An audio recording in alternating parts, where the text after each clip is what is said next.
When we think of Hollywood's greatest partnerships, we often focus on iconic duos whose chemistry and talent captured the screen. Whitney Houston and Kevin Costner, however, are not typically the first names that come to mind. Yet, their partnership in The Bodyguard, 1992, remains one of the most impactful in cinematic history. Their story is one of friendship, mutual respect, and trust that transcended the screen.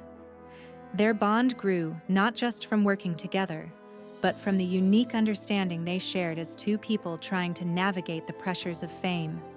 The world learned of their deep connection after Whitney's tragic death in 2012, when Kevin Costner delivered a heartfelt eulogy at her funeral. This speech illuminated a side of their relationship that had been largely unknown to the public. The Bodyguard, an unexpected beginning. The Bodyguard was never meant to star Whitney Houston or Kevin Costner. The original script was written with Diana Ross and Steve McQueen in mind, but after being rejected by 67 studios, the project seemed doomed. It wasn't until Costner's success with Dances with Wolves, 1990, that the film was revived. Costner, now a major Hollywood star, decided to take the reins and push the project forward with one crucial condition.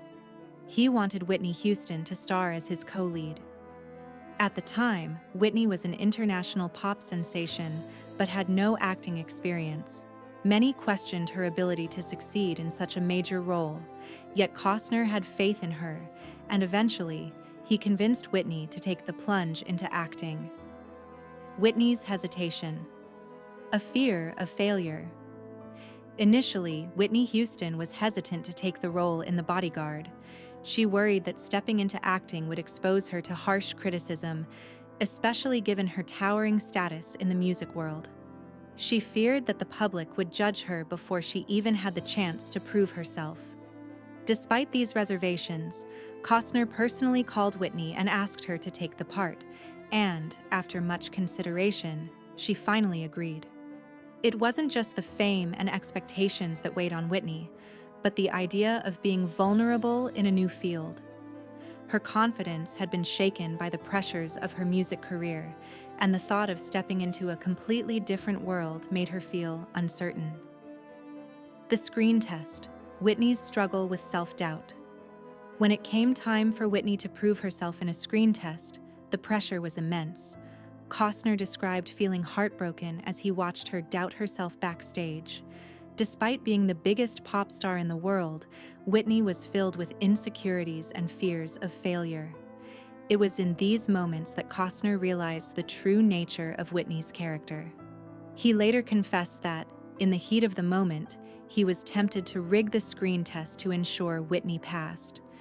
He was ready to defend any performance she gave as a choice. But he stopped himself, recognizing that it would be unfair to everyone, especially Whitney. This moment of vulnerability spoke volumes about who she was, a woman carrying the weight of her fame and deeply wanting to succeed. The makeup incident. A moment of clarity. The screen test didn't go as planned. After taking some time alone in her trailer before the test, Whitney came out wearing much heavier makeup than usual. As the cameras rolled and the studio lights shone, the makeup began to melt, leaving Whitney feeling even more self-conscious. She quietly explained to Costner that she just wanted to look her best. In that simple statement, Costner realized something crucial. Despite her global fame, Whitney Houston was still a person who struggled with self-doubt. This moment encapsulated everything about her. She wanted to do her best, and she was willing to work tirelessly to get there. It wasn't about the fame or the accolades. It was about wanting to be truly great. The iconic song, "I Will Always Love You." One of the most iconic moments from The Bodyguard is Whitney Houston's rendition of "I Will Always Love You," which became an instant classic. However, this song wasn't originally intended to be in the film. Initially, the filmmakers had selected "What Becomes of the Broken-Hearted," but Whitney's powerful performance of "I Will Always Love You" transformed the film. This song, written by Dolly Parton, became a global hit and solidified Whitney's place in music history. In retrospect, Costner reflected on the original choice of song and how it now seemed almost tragically fitting for the film's themes of love and loss. Whitney's voice and performance elevated the film to new heights, making it unforgettable for audiences. A shared history, bonding over church and childhood.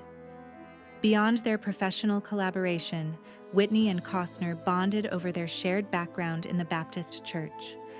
Both had grown up attending church, and they enjoyed swapping stories about their childhood experiences. Costner fondly remembered his mischievous moments during church services, like passing notes and sneaking into the kitchen after communion to pretend to drink whiskey. Whitney found these anecdotes hilarious, especially when Costner talked about being caught and dragged away by his father. Their shared sense of humor and memories from their childhood helped build a strong connection between them. This bond became an integral part of their friendship as they worked together on The Bodyguard. Costner's letters to Whitney, a heartfelt gesture. As Whitney struggled with addiction, Costner reached out to her in a deeply personal way. Though he didn't enjoy writing letters, he sent several to Whitney, hoping to offer support during her darkest moments. He wanted her to know that he was there for her, hoping she might reach out for help. Unfortunately, the letters went unanswered, and Costner never knew if Whitney read them. In his eulogy, he shared how much it hurt him to see Whitney constantly doubt herself, especially when her talent was so evident to everyone around her. Whitney's struggles with self-worth were heartbreaking to those who loved her, and Costner's letters were his way of reaching out, showing how deeply he cared. The eulogy, saying goodbye to Whitney. At Whitney's funeral, Costner delivered a deeply emotional eulogy that captured the depth of his feelings for her. He spoke about how much he loved her, but more importantly, he shared how much it hurt him to see her question her worth. He called her a sensation, an icon, and a phenomenon that could never be replicated. He acknowledged how Whitney had set a bar so high that even the best singers in the world were hesitant to attempt her songs. In his final words, he reminded her not to worry, saying, "Don't worry, you'll be good enough." His farewell was simple yet powerful, capturing the essence of their friendship and the respect he had for her as both a person and an artist. A friendship that endured beyond the spotlight. Kevin Costner's deep love and respect for Whitney Houston were evident in his words at her funeral. Their friendship was a rare and beautiful one, forged through mutual admiration and shared experiences. Costner described Whitney as his one true love in a post on social media, and when asked about the meaning behind this statement, he explained that it wasn't romantic love, but a deep emotional connection born out of their bond during The Bodyguard and beyond. Whitney was more than a colleague to Costner. She was a friend who helped him understand the power of music and the importance of emotional connection. Their friendship remains a testament to the profound impact they had on each other's lives. A lasting legacy. Whitney's impact on Hollywood. Whitney Houston's legacy lives on in her music, her films, and the lives of those who were touched by her. Costner's eulogy was a tribute not only to the woman she was, but also to the indelible mark she left on Hollywood and the world. Their partnership in The Bodyguard was a special moment in cinema history, one that continues to resonate with fans around the world. Costner's words at Whitney's funeral serve as a reminder of the importance of kindness, friendship, and supporting those we care about, especially during their times of need. Whitney's influence on music and film is undeniable, and her friendship with Costner stands as one of the most beautiful and enduring stories in Hollywood history.